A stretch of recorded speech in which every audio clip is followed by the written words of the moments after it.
Hello traders, welcome back to my channel. तो आज हम लोग बात करेंगे सपोर्ट और रेजिस्टेंस के बारे में। बेसिक्स ऑफ सपोर्ट और रेजिस्टेंस क्या होता है, तो चलिए डिस्कस करते हैं।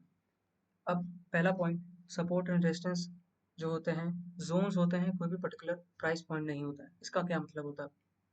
इसका मतलब है कि मान लीजिए एक मार्केट है, उसने एक स्विंग बनाया यहाँ से, एक यहाँ से, एक यहाँ से, एक यहाँ से, राइट।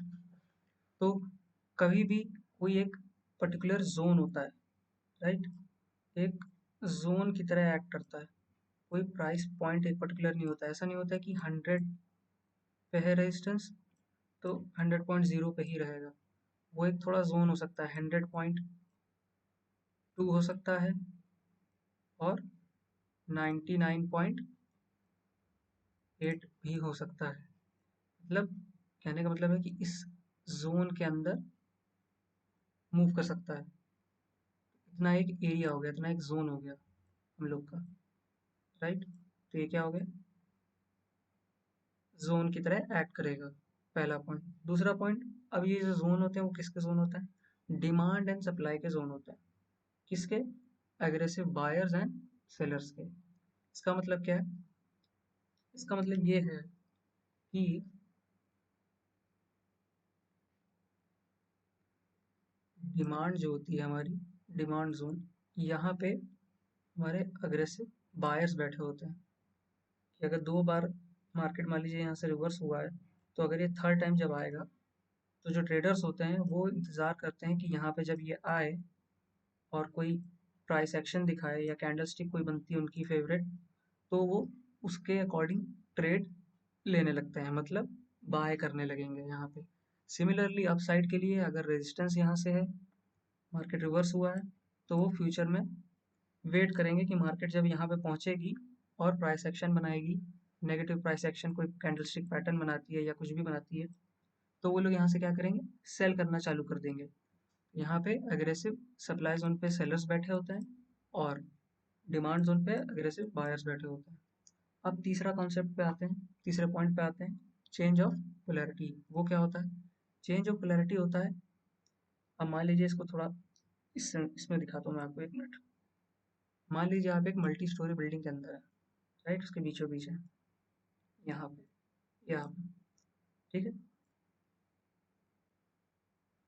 अब अगर आपके ऊपर जो है, रूफ जो है, वो जो है रेजिस्टेंस की तरह एक्ट करेगा। किसकी तरह? ये रेजिस्टेंस की तरह, ये भी रेजिस्टेंस, ये भी रेजिस्टेंस। नीचे ये सपोर्ट, ये भी सपोर्ट, ये भी सपोर्ट।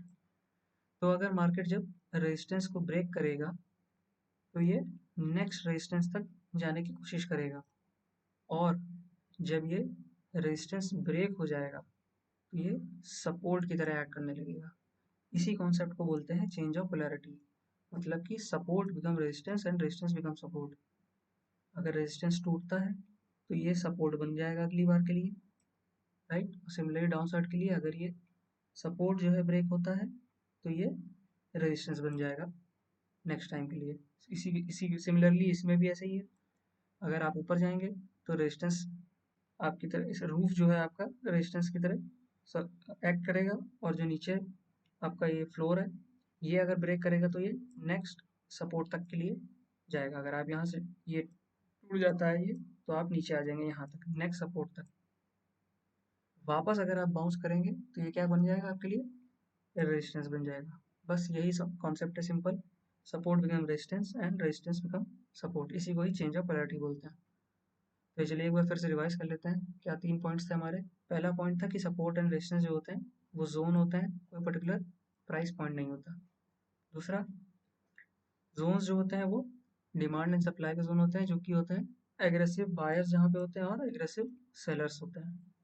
तीसरा पॉइंट, चेंज ऑफ पोलैरिटी, जो कि है कि support become resistance and resistance become support. अगली वीडियो में हम लोग इसी सपोर्ट एंड रेजिस्टेंस के बारे में थोड़ा डिटेल में और एग्जांपल्स के साथ, चार्ट के साथ डिस्कस करेंगे। तब तक के लिए please like, share and subscribe to my YouTube channel. और अगर कोई डाउट हो तो कमेंट सेक्शन में आप कमेंट्स कर सकते हैं, मैं वहाँ पे आपको आंसर दे दूंगा। Until then, keep managing your risk, क्योंकि वही सबसे ज़्यादा इम्पोर्टेंट है।